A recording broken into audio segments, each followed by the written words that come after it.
Shalom, bangun otot spiritualmu. Kalau berbicara tentang otot, ini ada sesuatu yang menarik. Di mana bagaimana sudah dijelaskan, di sini Paulus menggunakan kata gymnazo untuk menjelaskan kepada Timotius bagaimana Timotius harus menguatkan otot-otot rohaninya dalam menghadapi situasi di mana dia menjadi gembala di Efesus.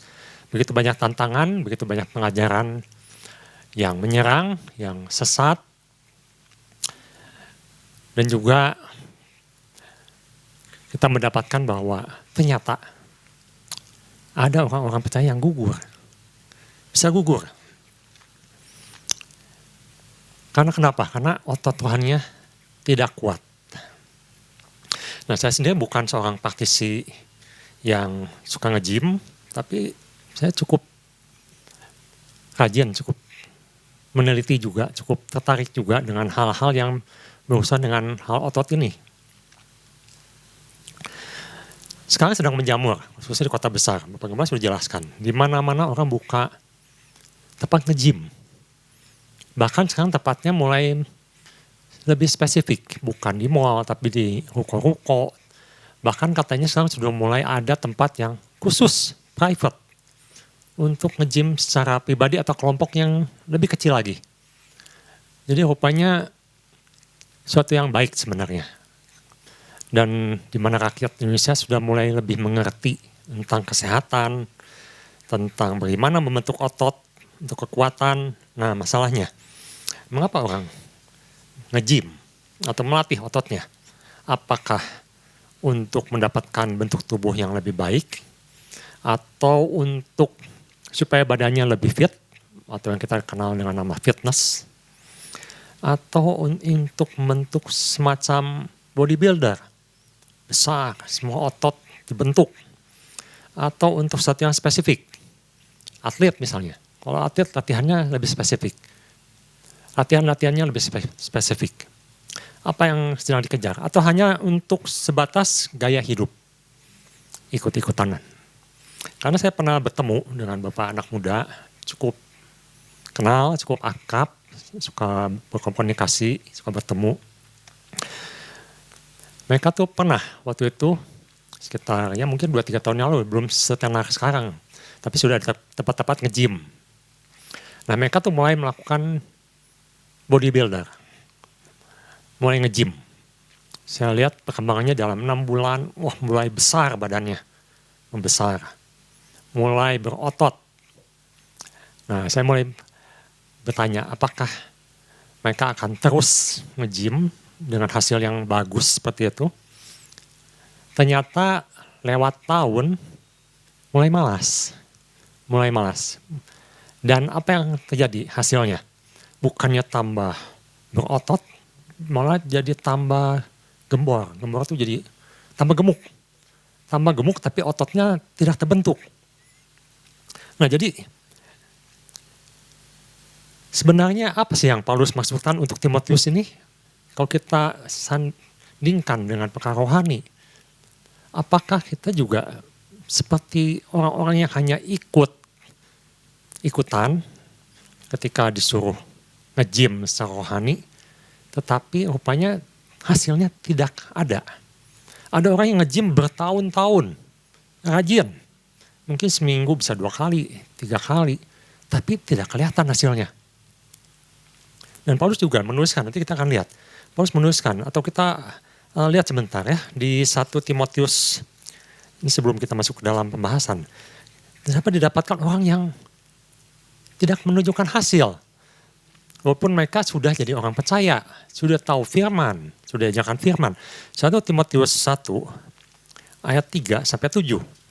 Ketika aku hendak meneruskan perjalananku ke wilayah Makedonian, aku telah mendesak engkau supaya engkau tinggal di Efesus dan menasihatkan orang tertentu agar mereka jangan mengajarkan ajaran lain, ataupun sibuk dengan dongeng dan silsilah yang tiada putus-putusnya, yang hanya menghasilkan persoalan belaka dan bukan tertib hidup keselamatan yang diberikan Allah dan iman. Tujuan nasihat itu ialah kasih yang timbul dari hati yang suci, dari hati nurani yang murni, dan dari iman yang tulus ikhlas. Nah, ayat ke-6. Ini ditulis Paulus di surat Timotius di awal. Tetapi ada orang yang tidak sampai pada tujuan itu. Dan yang sesat dan omongannya yang sia-sia, ternyata ada yang tidak sampai pada tujuan. Makanya Paulus katakan, Timotius, engkau harus mengembalakan di Efesus. Kamu harus tinggal di Efesus. Kamu harus memimpin, menggembalakan di Efesus. Nah jadi kalau bicara tentang melatih otot atau melatih otot spiritual, rupanya tidak semua mendapatkan goal yang sama yang Paulus maksudkan. Oleh karena itu pagi hari ini kita akan melihat beberapa poin yang Paulus tuliskan kepada Timotius, khususnya di 1 Timotius 4 ini. Sebenarnya apa yang perlu diperhatikan ketika kita nge-gym secara rohani. Mari kita lihat 1 Timotius pasal 4 ayat ke-7. Ini menjadi ayat yang utama. Saya akan bacakan. Tetapi jauhilah tahayul dan dongeng nenek-nenek tua, latihlah dirimu beribadah. Latihlah. Gymnaso. Dirimu, engkau beribadah. Atau eusebia bahasa aslinya. Apa itu eusebia? Eusebia itu adalah hidup sesuai dengan apa yang Tuhan inginkan. Nah, untuk mendapatkan hal ini yang pertama dikatakan bahwa kita harus melatih diri untuk beribadah. Jadi apa itu melatih diri? Yang pertama adalah tentang disiplin. Yang pertama adalah disiplin. Dalam orang nge-gym atau melatih otot, yang nomor satu yang saya pernah pelajari, yang saya pernah lihat dari beberapa orang yang berhasil membentuk ototnya dengan sangat baik, salah satunya misalnya Arnold yang menjadi aktor dan sangat terkenal, di mana dia bisa menjadi Mr. Olympia 8 kali kalau nggak salah. Dan ada juga Ray di Indonesia yang sampai saat ini masih bagus. Dia masih terus berlatih, masih bertekun. Bahkan di bukunya ada judulnya Pumping Iron. Arnold itu pernah menjelaskan rahasia kesuksesan dia. Bagaimana dia bisa berhasil membentuk otot-ototnya dan menjadi juara. Ternyata yang dia sampaikan adalah yang pertama itu adalah disiplin. Atau yang Paulus katakan pada Timotius, latihlah dirimu beribadah. Disiplin. Ibu bapak boleh coba berlatih gym mungkin 2 hari sekali. Selama setahun dan lihat hasilnya. Belum tentu jadi. Mengapa? Karena dalam disiplin ini ternyata bukan cuma melatih beban. Latihan beban itu ada alat yang dipakai untuk membantu membentuk otot tertentu. Kemarin rekan-rekan Polda sudah jelaskan ada pakai barbel dan macam-macam. Tapi disiplin yang terberat itu sebetulnya bukan memakai barbel atau berlatih memakai alat. Dikatakan yang terberat itu adalah dalam menjaga asupan makanan. Otot terbentuk ketika kita banyak memakan protein. Jadi kalau ibu bapak atau saya berlatih gym, rajin 2 hari sekali, sebulan berapa kali, rajin, tapi tidak asupannya kurang protein, banyak makannya karbo, nasi, jadi kalau makan nasinya setumpuk, dagingnya sedikit gitu ya, kurang lebih segitu ya. Itu tidak akan terbentuk ototnya. Mau berlatih berapa tahun pun tidak akan terbentuk. Karena asupan yang utamanya adalah protein. Nah, ada yang pernah mengatakan bagaimana dia menjaga supaya asupan proteinnya cukup. Dia sangat-sangat menjaga dietnya atau makanannya. Dia tidak sembarang memakan makanan apa yang dia suka. Bapak-bapak katakan tidak semua makanan harus dimakan. Tidak semua makanan perlu dimakan. Dia begitu menjaga sampai-sampai untuk kulit atau ayam goreng dia sangat-sangat jarang memakannya. Kalaupun ingin dia sisihkan lemak-lemaknya, kulit-kulitnya dia makan hanya dagingnya utuh. Dia makan tanpa sampingannya. Jadi rupanya hal ini yang lebih sulit dilakukan dibandingkan dengan aktivitas nge-gymnya. Bahkan mereka punya istilah namanya cheat day. Cheat day itu begini, Jadi setiap hari mereka tuh banyak makannya protein, sayur, buah, terutama telur yang mengandung protein tinggi. Tiap hari. Coba ibu bapak coba deh. Cobain. Kalau ingin betul-betul merasakan bagaimana usaha mereka dalam nge-gym untuk bentuk otot, saya jamin 1 minggu pun gak akan kuat kalau belum terbiasa. Bahkan yang sudah terbiasa pun itu harus berusaha mati-matian supaya tetap menjaga pola diet yang diharuskan. Itu makan sehat terus, luar biasa itu. Nah, mereka punya satu istilah namanya cheat day. Cheat day itu begini, karena sudah lelah, sudah bosan, sudah dengan jenuh dengan makanan sehat yang harus dimakan tiap hari, lalu diperbolehkanlah dalam seminggu itu, ada yang seminggu, ada yang mungkin yang kurang, atau sebulan sekali, ada namanya cheat day. Cheat day itu boleh makan apapun yang diinginkan. Pengen makan burger, boleh. Makan kentang goreng, boleh. Untuk 1 hari itu ada namanya cheat day, makan es krim, boleh. Tetapi untuk hari-hari lainnya selama latihan, nggak boleh tuh makan kentang goreng, makan burger, daging cincang, makan es krim, itu nggak boleh selama mereka berlatih. Jadi ibu-bapak bisa bayangkan, apa yang disebut dengan disiplin, kalau seorang sudah masuk ke wilayah yang namanya pumping iron atau membentuk tubuh, itu seperti itu. Saya pun pernah coba, nggak sanggup kayaknya. Kita masih suka dengan makanan-makanan yang menyenangkan, apa yang saya suka. Nah, tapi Paulus katakan pada Timotius, latihlah dirimu beribadah. Mendisiplinkanlah dirimu seperti kayak tadi, nge-gym tadi. Disiplin yang begitu ketat, begitu luar biasa. Sehingga tidak memasukkan semua pengajaran, tidak memasukkan semua apa yang orang lain katakan, pendapat semua, karena dikatakan di Efesus itu banyak yang mengajarkan ajaran-ajaran yang tidak sehat. Tidak semua dimakan, tidak semua diterima. Tetapi Paulus katakan latihlah yang beribadah adalah berlatihlah disiplin dalam pengajaran yang benar. Apa yang Tuhan inginkan. Kalau dalam bahasa Inggrisnya lebih jelas, dikatakan guidelines. Apa yang Tuhan ajarkan, apa yang Tuhan inginkan.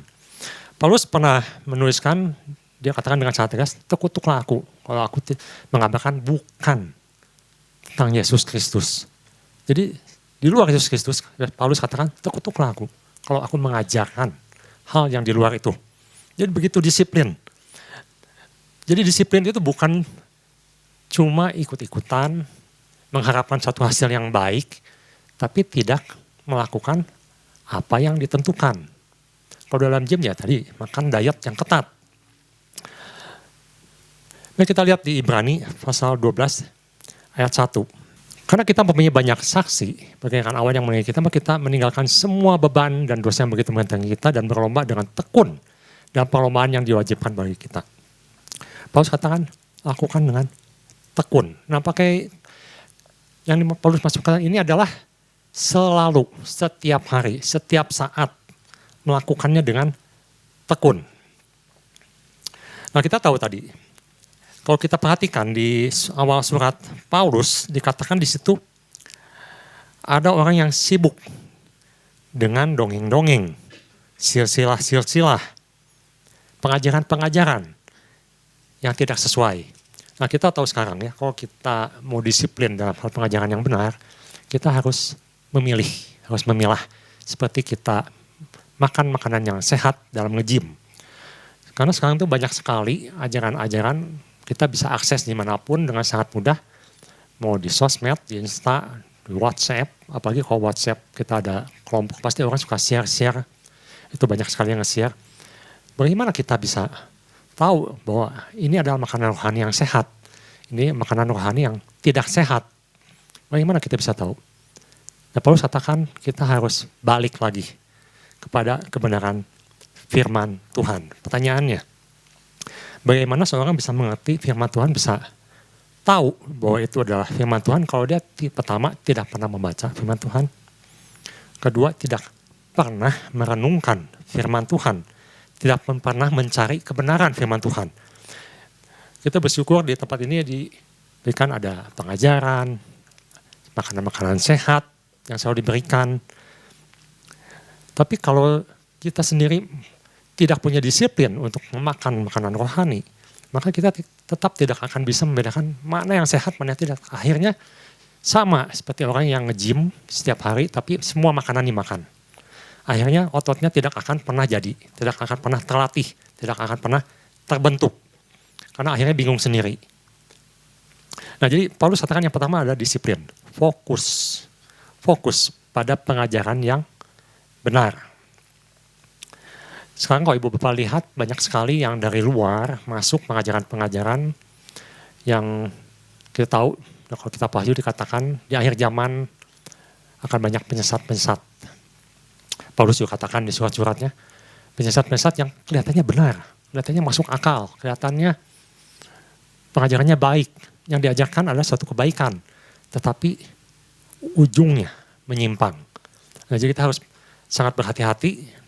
Yang pertama harus disiplin dalam memakan asupan yang sesuai dengan apa yang Tuhan ajarkan dalam Alkitab. Yang kedua, 1 Timotius pasal 4 ayat 16. Dikatakan di sini, awasilah dirimu sendiri dan awasilah ajaranmu. Bertekunlah dalam semuanya itu, karena dengan berbuat demikian engkau akan menyelamatkan dirimu dan semua orang yang mendengar engkau. Nah kita fokus di bagian pertama, awasilah dirimu sendiri dan awasilah ajaranmu. Kita tahu Timotius ini adalah seorang murid yang dimentorin langsung oleh Rasul Paulus. Tapi seorang menti pun yang dimentor oleh seorang rasul yang begitu hebat pun, Paulus katakan awasi dirimu, awasi ajaranmu. Nah kalau di dalam nge-gym, orang yang profesional atau yang cuma hobi itu beda banget, beda sekali. Karena kalau yang profesional itu ada yang namanya spotter. Apa itu spotter? Spotter itu orang yang mengawasi setiap gerakan yang sedang dilakukan sewaktu orang itu nge-gym. Jadi ada partner namanya. Partner yang mengawasi dan juga sekaligus melindungi. Karena ketika orang itu berlatih, dia harus pastikan orang ini aman. Jangan sampai pegangannya terlepas, apalagi suatu bench press misalnya yang mengangkat ke atas. Itu kan pakai barbel berat. Dia sampai lepas pegangannya itu bisa kena badan, bisa patah tulang, bisa kena leher, bisa mencekik. Jadi ada namanya spotter. Spotter itu orang yang mengawasi. Nah Paulus ini adalah seorang spotter atau yang disebut dengan mentor. Seorang yang ingin bertumbuh, otot Tuhannya dengan baik, dia harus punya mentor. Orang yang mentoring, orang yang mengawasi. Mengawasi rohaninya, mengawasi kemajuan rohaninya, mengawasi ajaran yang diajarkan. Paulus selalu mementoring Timotius. Dia katakan, hati-hati, awasi dirimu, awasi ajaranmu. Apa yang kau ajarkan? Coba dikoreksi lagi, diteliti lagi, dicek lagi. Dan dalam nge-gym itu ada yang namanya trainer. Jadi spotter sama trainer beda. Kalau trainer itu orang yang mengajarkan cara memakai beban, cara melatih beban, cara kardio dan macam-macam. Itu namanya trainer. Orang bisa saja buka gym, beli alat, buka usaha, cari tempat. Dengan mudah, karena tinggal beli. Punya uang, punya modal, tinggal beli alatnya. Tapi yang mahal itu trainernya. Di Indonesia itu katanya kekurangan trainer.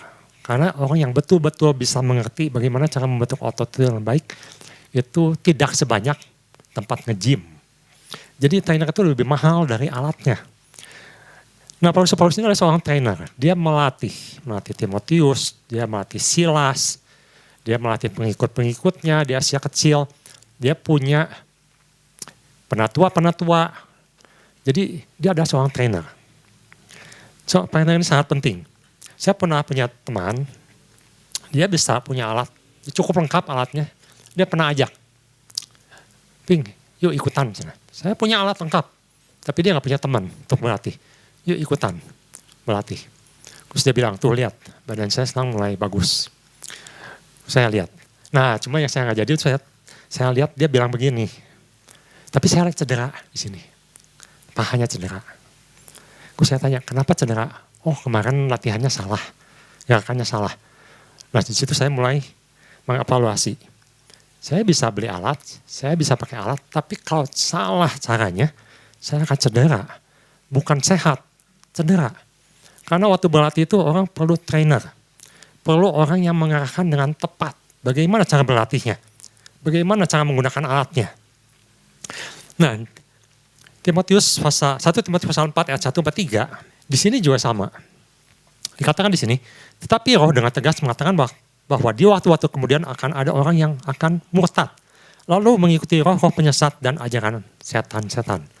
Rupanya ada yang mengajarkan atau mentraining atau mementorin dengan ajaran-ajaran yang salah, dengan ajaran-ajaran yang tidak benar. Ayat 2, oleh tipu daya pendusta-pendusta yang hati nuraninya memakai cap mereka.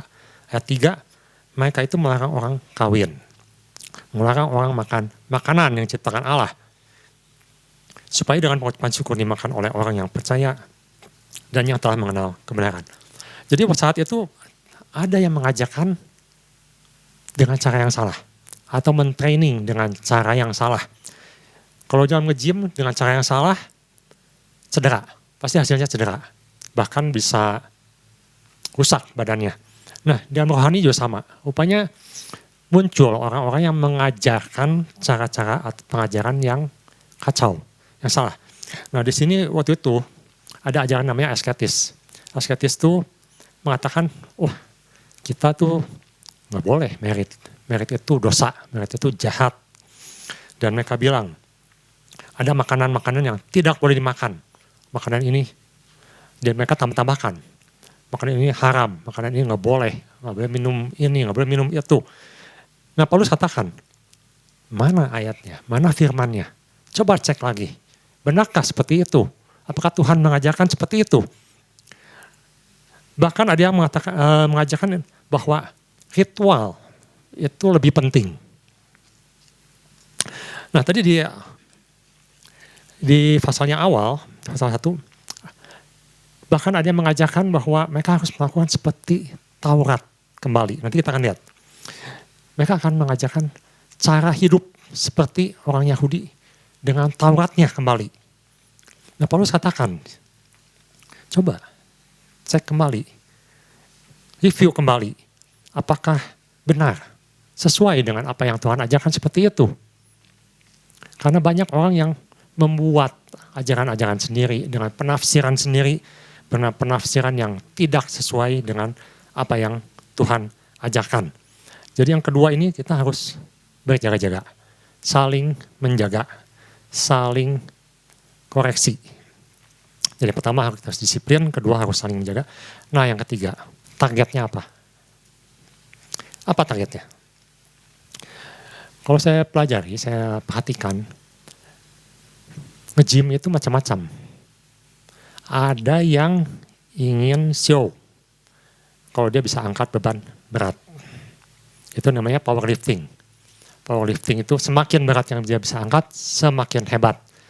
Kalau dia bisa angkat 200, saya bisa 300, wah saya lebih hebat, saya lebih kuat. Jadi bebannya yang semakin besar dianggap semakin hebat. Tapi ada juga yang cuma ingin supaya ototnya tidak ciut atau antropi.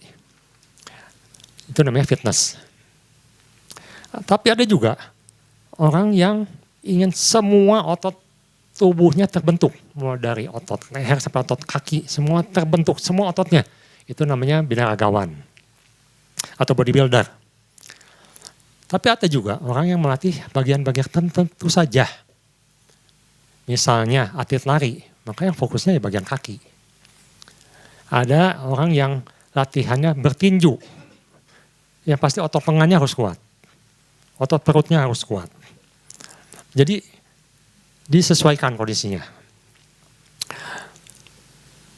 Ada seorang dokter, kalau saya sih suka ngeliat namanya Dr. Sukendra. Dia seorang ahli bedah ortopedi. Dia mengatakan begini, banyak orang salah kaprah dalam nge-gym. Karena di usia semakin menua, di mana nge-gym itu yang fokusnya adalah seharusnya bukan bagian atas tubuh, tapi bagian bawah tubuh.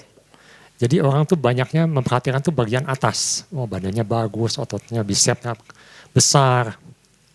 Tetapi melupakan bagian bawah tubuh, pinggang ke bawah maksudnya. Justru katanya si usia tua, semakin seorang tua, otot bawah lah yang harus lebih sering dilatih. Otot betis, otot paha, otot Ya pokoknya bagian pinggang ke bawah itu harus lebih diperhatikan. Karena itu yang membuat dia bisa kuat berjalan, masih kuat melangkah, masih kuat naik tangga, dan sebagainya. Nah seperti itu, jadi tujuannya apa? Jangan semua dimakan. Yang penggembala katakan, semua dimakan. Oh saya mau ikut gym, saya mau ikut berlatih. Saya ingin jadi bodybuilder. Untuk apa jadi bodybuilder? Dalam keseharian pun tidak dipakai. Kalau orang petani, dia mencangkul, yang penting otot tangan, otot perut ke atas, dia harus kuat. Tapi kalau pekerjaannya bukan mencangkul, untuk apa latihan mencangkul? Kurang lebih seperti itu ya maksudnya. Nah kita lihat di 1 Timotius pasal 1 ayat 3-7. Tadi kita sudah sempat baca. Di situ dikatakan bahwa banyak orang yang ayat keempat sibuk dengan dongeng dan silsilah. Bukan sibuk dengan pengajaran apa yang Paulus ajarkan mengenai kebenaran firman Tuhan, tapi sibuknya dengan hal-hal yang lain. Yang tidak perlu. Bahkan yang keluar dari kebenaran. Sibuk dengan dongeng, sibuk dengan silsilah, yang akhirnya hanya menghasilkan persoalan belaka. Hasilnya bukan tambah baik, tambah kacau. Paulus kepada Timotius mengatakan bahwa kita harus disiplin dalam hal eusebia atau guidelines atau apa yang Tuhan inginkan, patokan firman Tuhan.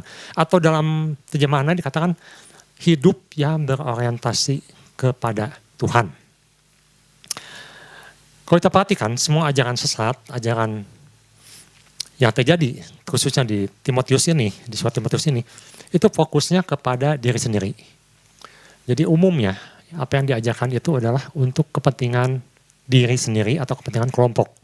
Tapi perlu saya ajarkan bahwa kehidupan yang sesuai dengan apa yang Tuhan inginkan itu orientasinya harus kepada Tuhan. Jadi hidup yang berorientasi kepada Tuhan. Pelayanan misalnya, orientasinya untuk Tuhan, bukan untuk performance. Seperti itu. Jadi tujuannya untuk Tuhan. Fokusnya adalah untuk Tuhan. Nah perlu katakan bahwa kita harus mencari sesuatu yang bernilai kekal. Bukan sesuatu yang sementara. Karena yang kekal itu nilainya jauh lebih berharga daripada yang sementara. Jadi yang bagian ketiga ini, kita harus tahu targetnya. Kita membaca firman, itu targetnya apa? Kalau cuma baca itu sebenarnya sudah baik. Bisa rutin baca, disiplin baca, beberapa ayat misalnya sehari, atau beberapa pasal sehari, itu sudah baik. Tapi targetnya apa? Targetnya hanya untuk menghafal, targetnya hanya supaya ingin tahu saja. Tapi yang Paulus katakan sini, targetnya adalah harus bisa mengerti. Makanya dia katakan pada Timotius, awasi ajaranmu, awasi dirimu. Targetnya adalah harus mengerti pertama. Karena kalau kita hanya baca selewat, tidak mengerti. Itu sama dengan hanya membaca, hanya tahu, tapi tidak bisa membedakan. Tidak bisa menerapkan. Jadi Paulus katakan targetnya harus jelas, yaitu apa? Mengerti firman Tuhan dan melakukan untuk Tuhan. Itu bagian yang ketiga. Nah bagian yang keempat, yang terakhir, 1 Timotius pasal 1 ayat 14. Malah kasih karunia Tuhan kita itu telah dikaruniakannya dengan limpahnya kepadaku dengan iman dan kasih dalam Kristus Yesus. Jadi Paulus mengatakan, bukan aku hebat, aku ini seorang, atau ayat 13 ya, atau ayat 12, mulai ayat 12. Aku bersyukur pada dia yang menguatkan aku, yaitu Kristus Yesus Tuhan kita, karena ia telah menganggap aku setia dan mempercayakan pelayanan ini kepadaku. Ayat 13, aku yang tadinya seorang penghujat dan seorang penganiaya, seorang yang ganas, tetapi aku telah dikasihaninya. Karena semuanya itu telah kulakukan tanpa pengetahuan, yaitu di luar iman. Jadi Paulus pun sama, dulu dia melakukan untuk Tuhan. Di belakang saya melakukannya untuk Tuhan, tapi salah. Pengajarannya salah, pengertiannya salah, imannya salah. Ayat 14, malah kasih karunia Tuhan kita itu telah dikaruniakannya dengan limpahnya kepadaku, dengan iman dan kasih dalam Kristus Yesus. Yang keempat adalah melakukan semuanya ini dengan kekuatan. kasih karunia Tuhan atau kekuatan Roh Kudus. Paulus katakan dia dulu melakukan seolah-olah untuk Tuhan. Dia begitu giat menganiaya orang pengikut Kristus. Dia katakan demi Taurat yang dia percayai saat itu. Demi ajaran dan dia mengerti saat itu. Tapi dia katakan ternyata dia salah. Dan dia sekarang mengajarkan sesuatu yang benar. Dan dia bilang saya bekerja lebih dari orang lain. Tetapi bukan karena dia hebat. Tapi karena kasih karunia Tuhan. Di 1 Korintus pasal 15 ayat 10, tetapi karena kasih karunia Allah, aku adalah sebagaimana aku ada sekarang. Dan kasih karunia yang dianugerahkan padaku tidak sia-sia. Sebaliknya, aku telah bekerja lebih keras daripada mereka semua. Tetapi bukannya aku, melainkan kasih karunia Allah yang menyertai aku. Jadi poin terakhir ini mengatakan bahwa kita bisa menjim secara rohani, kita bisa memperkuat otot rohani, kita bisa berjalan seperti apa yang Tuhan inginkan. Tapi semuanya ini adalah karena kasih karunia Tuhan.